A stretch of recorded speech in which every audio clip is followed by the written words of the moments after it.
بسم اللہ الرحمن الرحیم قال وخيار البائع يمنع خروج المبيع عن ملكه۔ امام قدوری رحمۃ اللہ علیہ فرماتے ہیں بائع کا اختیار مبیع کے نکلنے سے روکتا ہے عن ملکی، اس کی ملکیت سے۔ مبیع کے نکلنے کو کہہ سکتے ہیں، بائع کا اختیار مبیع کے نکلنے کو اس کی ملکیت سے روکتا ہے۔ اب تک جتنی باتیں آئی تھیں بائع اور مشتری دونوں کے لیے اختیار تھا، یعنی بائع بھی اختیار لے سکتا تھا اور مشتری بھی اختیار لے سکتا تھا، دونوں ایک ہی ساتھ اختیار لے سکتے تھے۔ اب یہاں سے علیحدہ حکم آ رہا ہے کہ اختیار لے بائع۔ اب بائع اختیار لے تو ان کے قبضے میں جو مبیع ہے یعنی سامان ہے، اس کی ملکیت سے یہ نکلے گا یا نہیں نکلے گا؟ کہتے ہیں کہ یہ ملکیت بائع کی ملکیت سے نہیں نکلے گا۔ قال، امام قدوری رحمۃ اللہ علیہ فرماتے ہیں وخيار البائع يمنع خروج المبيع عن ملكه۔ امام قدوری رحمۃ اللہ علیہ فرماتے ہیں کہ بائع کا اختیار مبیع کے نکلنے کو اس کی ملکیت سے مانع ہے۔ معنی ہے کہ مطلب یعنی بائع کی ملکیت سے مبیع نہیں نکلے گا۔ دلیل، لأن تمام هذا السبب بالمرازات، اس لیے کہ یہ سبب بائع اور مشتری دونوں کے آپسی رضامندی سے مکمل ہوتے ہیں۔ لأن تمام هذا السبب بالمرازات، اس لیے کہ یہ سبب بائع اور مشتری دونوں کے آپسی رضامندی سے ہوتے ہیں۔ مرازات کا ترجمہ ہے آپسی رضامندی، اس لیے اس سے پہلے میں بڑھا رہا ہوں بائع اور مشتری۔ ولا تتم مع الخيار، اور یہ اختیار کے ساتھ مکمل نہیں ہوتے ہیں۔ یعنی اگر بائع نے اختیار لیا کسی بھی چیز کو بیچنے کے بعد، بس یہ نہیں سمجھا جائے گا کہ یہ بیع مکمل ہو گئی ہے، بلکہ یہ سمجھا جائے گا کہ بیع ابھی مکمل نہیں ہوئی ہے، مبیع ابھی بائع کا ہی ہے، مبیع ابھی بائع کا ہی ہے۔ یہی وجہ ہے وَلِهَذَا يَنْفُذُ عِتْقُهُ، یہی وجہ ہے کہ اس کا آزاد نافذ ہو جائے گا، اس کا آزاد کرنا نافذ ہو جائے گا۔ یعنی اگر بائع نے اختیار لیا اور مبیع تھا غلام یا باندی وغیرہ، اختیار لینے کے بعد اب اس غلام کو یا مبیع کو آزاد کر دیتا ہے تو یہ آزاد کرنا ہو پایا جائے گا، یہ غلام یا باندی آزاد ہو جائے گا بائع کے قبضے سے۔ کیوں؟ اس لیے کہ یہ مبیع جو ہے ابھی مشتری کا نہیں ہوا ہے۔ اگر مشتری کے قبضے میں مبیع کو کر دیں تو پھر مبیع کو آزاد کرنا مشکل ہوگا، اس لیے کہہ رہے ہیں کہ یہ مبیع جو ہے یہ مبیع بائع کا ہی ہوگا، مشتری کا نہیں ہوگا۔ ولا يملك المشتری التصرف فيه، اور مشتری اس میں تصرف کا مالک نہیں ہوگا۔ وَإِنْ قَبَضَهُ بِإِذْنِ الْبَائِعِ، اور اگرچہ بائع کی اجازت سے اس کو قبضہ کیا ہو۔ یعنی مثال کے طور پر بائع نے مشتری سے کسی سامان کو بیچا، بیچنے کے بعد بائع نے اختیار لیا اور مشتری نے بائع کے مبیع پر قبضہ کر لیا اجازت کے ساتھ، تو کہتے ہیں کہ مشتری ابھی مبیع پر کسی بھی طرح کا تصرف نہیں کر سکتا ہے، یعنی اس سامان کو یوز نہیں کر سکتا ہے۔ کیوں؟ اس لیے کہ وہ مبیع ابھی مشتری کا نہیں ہے، وہ مبیع ابھی بائع کا ہے۔ فار ایگزامپل، مثال کے طور پر سمجھیں، یہ کتاب ہے، اس کتاب کو میں نے بیچ دیا فاروق سے۔ اب میں نے کہا کہ اس کتاب 3 دن کے اندر اگر چاہوں تو میں اس کتاب کو بیچ دوں گا، اگر 3 دن کے اگر چاہوں تو میں اس کتاب کو واپس لے لوں گا۔ اب چونکہ میں نے اختیار لیا ہے، مشتری نے اختیار نہیں لیا ہے، اب میرا اختیار لینے کے بعد اس کتاب کو فاروق نے لے بھی لیا ہے، یہ کتاب ہوئی مبیع، میں ہوا بائع، فاروق ہوا مشتری۔ اب اس کتاب کو بیچنے کے بعد فاروق نے قبضہ بھی کر لیا، قبضہ کرنے کے بعد کہتے ہیں یہ کتاب ابھی بھی فاروق کی نہیں ہے، یہ کتاب میری ہے۔ یہی وجہ ہے کہ اگر فاروق چاہے کہ اس کتاب کو میں پڑھوں تو پڑھ نہیں سکتا ہے، اس لیے کہ یہ کتاب بائع کی ہوئی، یعنی میری ہوئی، مشتری کے بھی نہیں ہوئی۔ فلو قبضہ المشتری وَهَلَكَ فِي يَدِهِ فِي مُدَّةِ الْخِيَارِ زَمِينَهُ بِالْقِيمَةِ، پس اگر مشتری نے اس پر قبضہ کیا، پس اگر مشتری نے اسے قبضہ کیا اور مدت خیار میں مشتری کے ہاتھ میں ہلاک ہو گیا، وَهَلَكَ فِي يَدِهِ اور مشتری کے ہاتھ میں ہلاک ہو گیا، فی مدت الخیار مدت خیار میں، زمینہ بالقیمتی قیمت کا ضامن ہوگا، زمینہ بالقیمتی اس پر قیمت کا ضمان ہوگا۔ کیا مطلب؟ یعنی میں نے اس کتاب کو بیچا فاروق کے ساتھ، اب میں نے کہا کہ 3 دن کا اختیار ہے، اب فاروق نے اس کتاب کو اپنے قبضے میں کر لیا، اب قبضہ کرنے کے بعد اب کہتے ہیں کہ اس نے مدت خیار میں، مدت خیار یعنی یہ جو اختیار ہے کتنے دن کی؟ 3 دن کی، اسی 3 دن کے اندر اندر فاروق نے کتاب کو گم کر دیا، فاروق نے کتاب کو گم کر دیا۔ اب کہتے ہیں کہ فاروق کے اوپر جو تاوان ہے، یعنی جو ان کو کتاب کا جو ڈن بھرنا پڑے گا وہ ہے قیمت، زمینہ بالقیمت، تو اس کے ذمے میں قیمت لازم ہوگی۔ اب ایک چیز سمجھیں کہ ایک آتا ہے قیمت اور ایک آتا ہے ثمن، دونوں میں فرق ہے۔ ثمن کہتے ہیں بائع اور مشتری کے درمیان جو قیمت طے ہو، بائع اور مشتری کے درمیان جو قیمت طے ہو اسے کہتے ہیں ثمن، اور قیمت کہتے ہیں جو بازار میں چلے، دونوں میں فرق ہو سکتا ہے۔ اس لیے کہ بائع اور مشتری کبھی کبھی کسی چیز کو یا تو بہت ہی زائد ریٹ میں خریدتے ہیں یا بہت ہی کم قیمت میں خریدتے ہیں، وہی چیز جب بازار میں جائیں گے تو تمام بازار میں اس کی قیمت برابر ہوتی ہے۔ اب کہتے ہیں مثال کے طور پر اس کتاب کی قیمت میں بائع اور مشتری نے طے کیا تھا 1000 روپے، 1000 روپے طے کرنے کے بعد لیکن یہ کتاب مارکیٹ میں بکتی ہے 500 روپے میں۔ اب کہتے ہیں کہ میں نے جب اس کتاب کو فاروق سے بیچ دیا، اب فاروق کے قبضے سے یہ کتاب ہلاک ہو گئی، اب فاروق 1000 روپے دے گا یا 500 روپے دے گا؟ اب کون سا روپے دے گا؟ کہتے ہیں کہ وہ دے گا 500 روپے، 1000 روپے نہیں دے گا، وہ صرف اور صرف قیمت دے گا، یعنی اس کی قیمت جو مارکیٹ وغیرہ میں چل رہی ہے وہ ثمن ادا نہیں کرے گا۔ آئی بات سمجھ میں؟ ثمن اور قیمت کسے کہتے ہیں؟ ثمن، ثمن کہتے ہیں بائع اور مشتری کے درمیان جو قیمت طے ہو، اور قیمت کہتے ہیں جو مارکیٹ میں قیمت چلے۔ اب کہتے ہیں کہ آخر یہ قیمت کیوں دیں گے، ثمن کیوں نہیں دیں گے؟ طے تو کیا ہوا تھا؟ قیمت ہوا تھا، ثمن طے تو ثمن ہوا تھا، قیمت تو نہیں ہوا تھا۔ کہتے ہیں یہ اس لیے لأن البيع ينفسخ بالهلاك، لأن البيع ينفسخ بالهلاك، اس لیے کہ بیع مبیع کے ہلاک ہونے سے فسخ ہو جاتا ہے، اس لیے کہ بیع مبیع کے ہلاک ہونے سے فسخ ہو جاتا ہے۔ لأنه كان موقوفا، اس لیے کہ وہ موقوف تھا، اس لیے کہ وہ موقوف تھا۔ ولا نفاذ بدون المحل، اور محل کے بغیر وہ نافذ نہیں ہوتا ہے، ولا نفاذ بدون المحل، محل کے بغیر وہ نافذ نہیں ہوتا ہے۔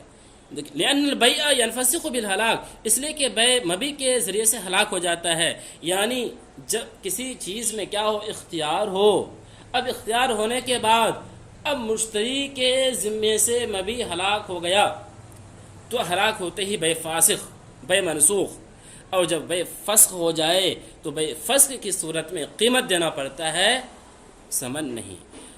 لأنه كان موقوفا، اور اس لیے بھی کہ یہ بیع موقوف تھا، رکا ہوا تھا۔ ولا نفاذ بدون المحل، محل کے بغیر وہ نافذ نہیں ہوتا ہے، محل کے بغیر وہ نافذ نہیں ہوتا ہے، یعنی یہ مبیع ابھی مشتری کے لیے نہیں تھا۔ بدون المحل، محل کے بغیر یعنی مبیع کے بغیر، یعنی ابھی یہ مبیع کس کے قبضے میں جانا ہے، یعنی مشتری کے قبضے میں جائے گا یا نہیں جائے گا؟ ابھی اس کے قبضے میں گیا ہی نہیں ہے۔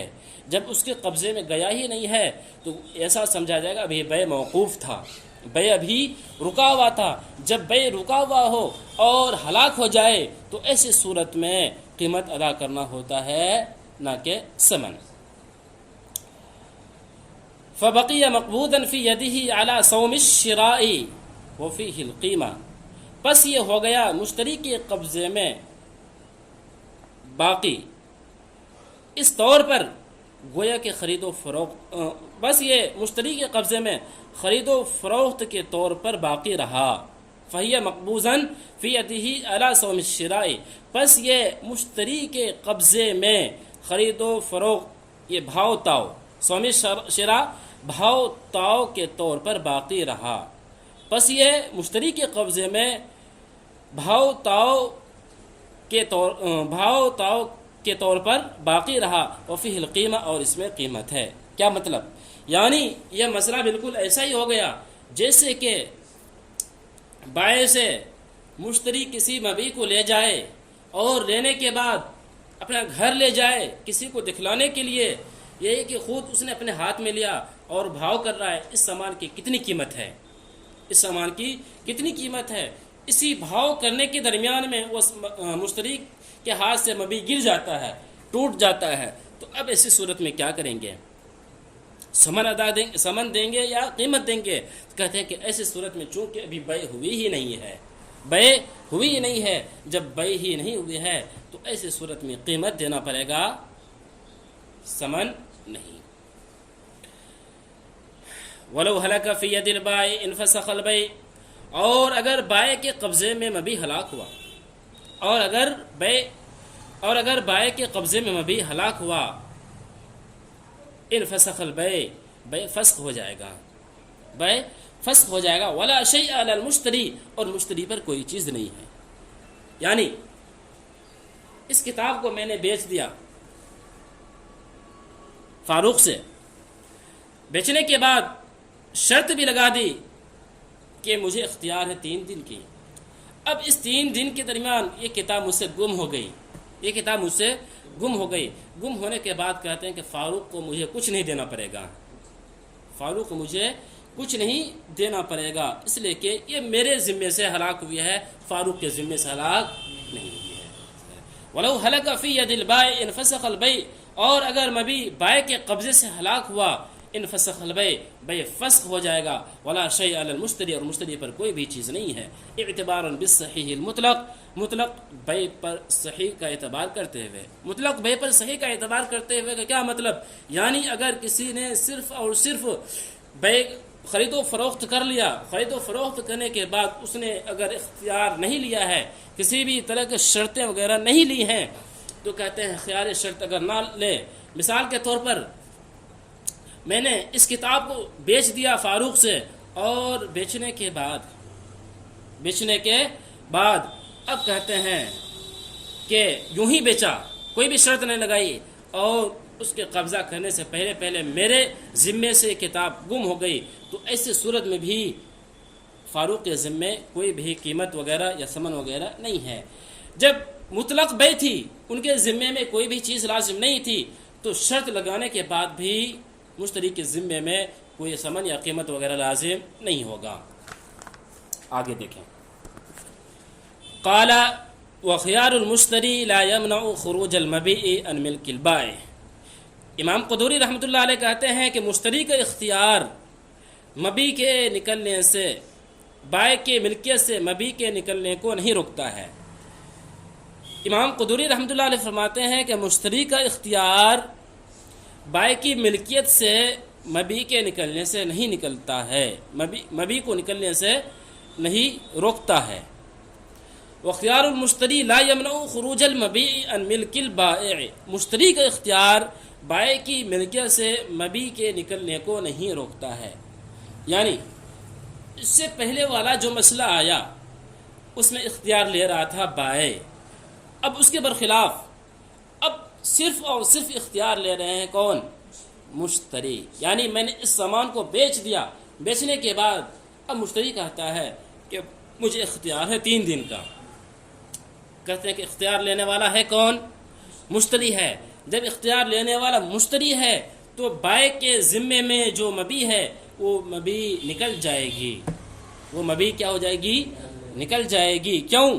لأن البیع فی جانب آخر لازم، اس لیے کہ بیع ایک جانب میں، اس لیے کہ بیع دوسری جانب میں لازم ہے۔ لأن البیع فی جانب الآخر لازم، اس لیے کہ بیع دوسری جانب میں لازم ہے۔ دوسری جانب میں لازم ہے کہ کیا مطلب؟ یعنی مشتری کے ذمے میں بیع، یہ بائع کے ذمے میں بیع لازم ہو گئی ہے، بائے کے ذمے میں بے لازم ہو گئی ہے، یعنی بائے نے قبول کر چکا ہے کہ بے ہم نے بے کر دیا ہے، لیکن مشتری ابھی پس و پیش میں ہے، مشتری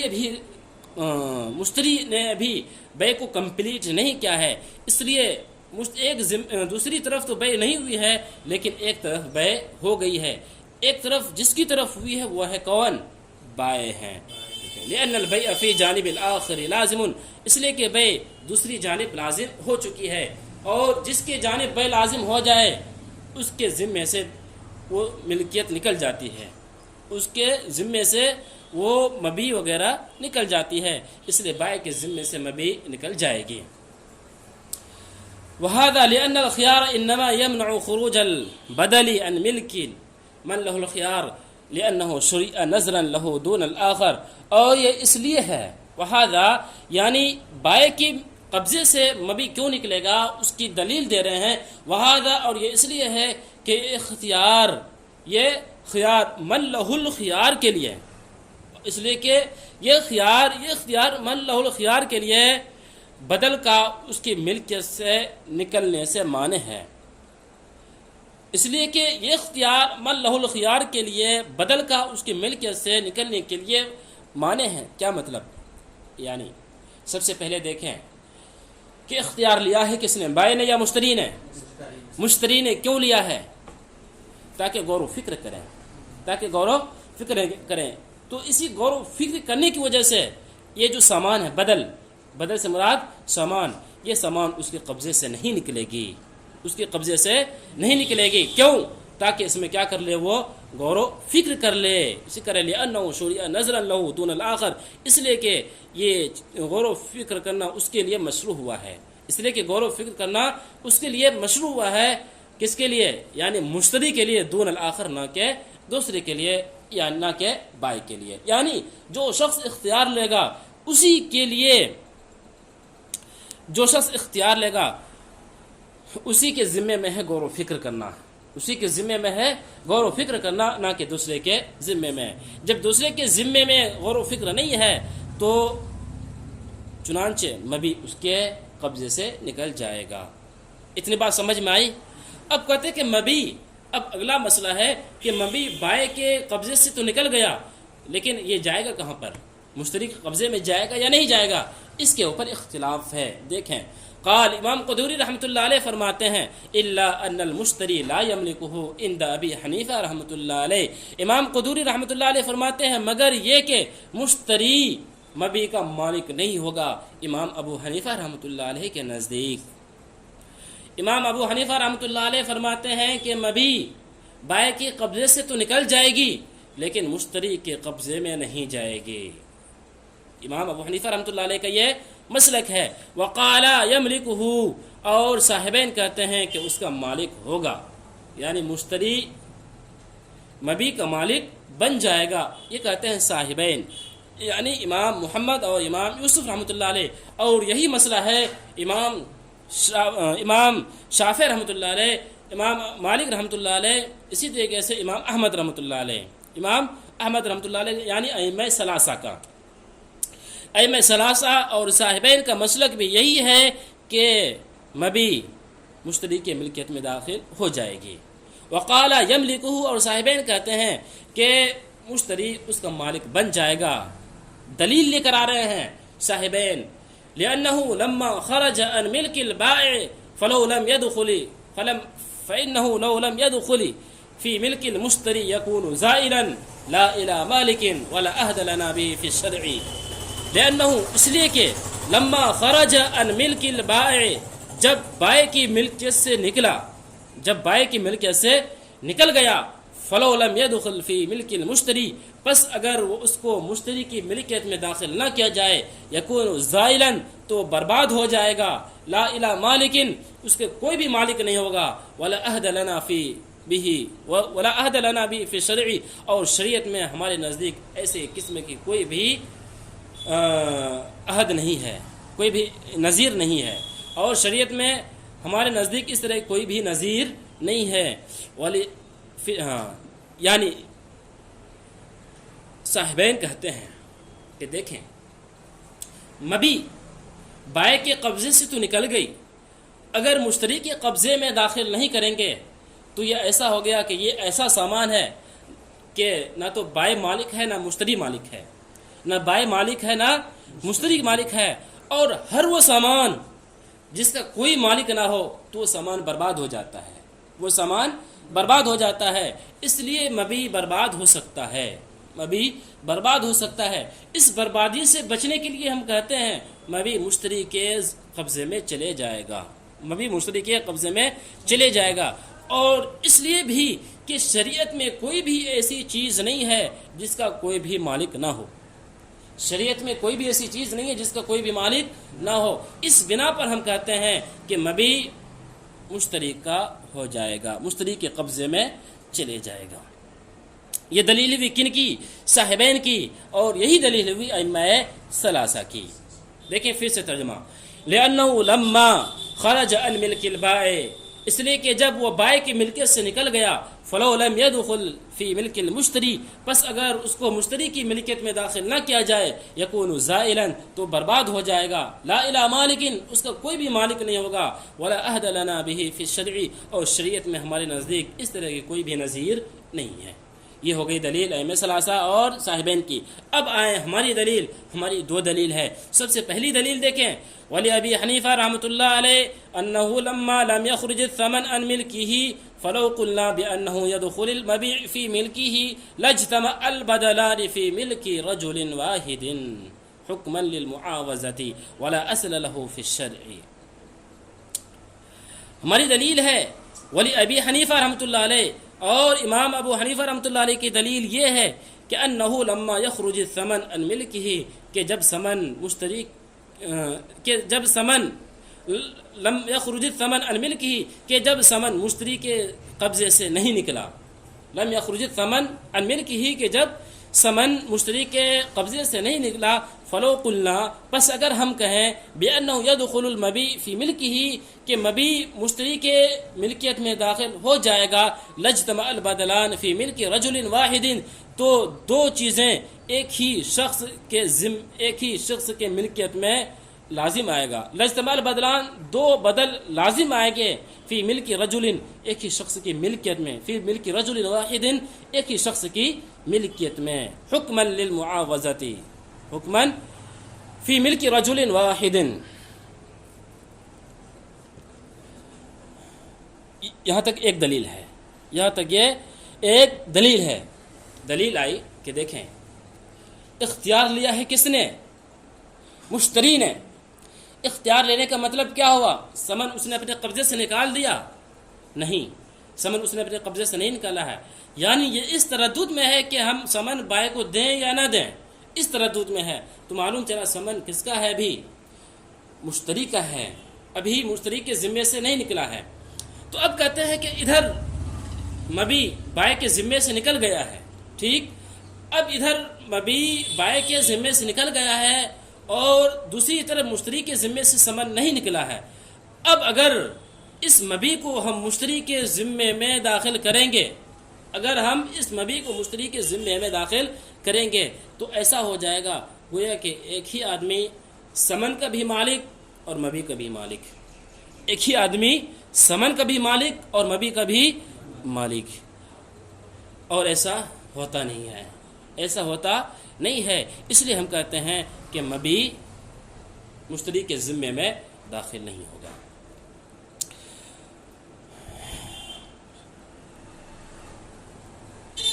ہاں، حکم للمعاوضۃ، حکم للمعاوضۃ،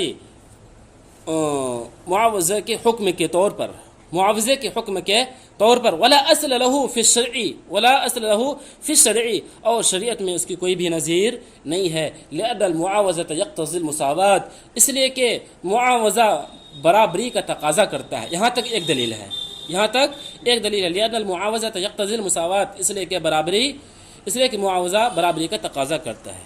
حکم للمعاوضات، معاوضات کے برابری کے لیے، معاوضے کے برابری کا مطلب ہے یعنی بائع اور مشتری نے جو بھی خرید و فروخت کا معاملہ کیا ہے اسے کہتے ہیں معاوضہ، یعنی بائع کے ذمے میں ہے کہ مبیع مشتری کو دے دیں، اور مشتری کے ذمے میں ہے ثمن کس کے ذمے میں دے دیں؟